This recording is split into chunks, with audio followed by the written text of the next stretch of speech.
Trump just got the Supreme Court's blessing to keep disappearing people to foreign prison camps, and now he's threatening to send U.S. citizens to those same camps. Here's what just happened. Yesterday, the Supreme Court ruled that a judge's order blocking Trump from sending people to these prison camps in El Salvador was not valid. That gives Trump the green light, for now, to keep this policy in place. But here's the key. The Supreme Court did not rule that this policy was legal. The case challenging the policy is still ongoing.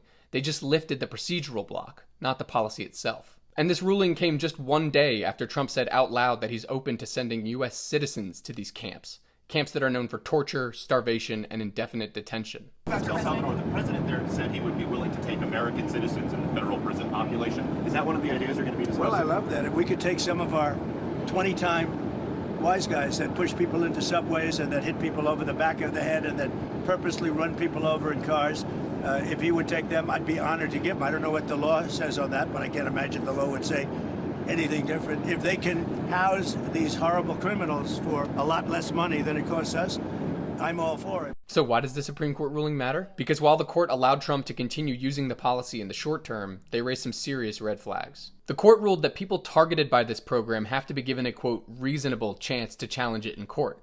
But they didn't define what reasonable means.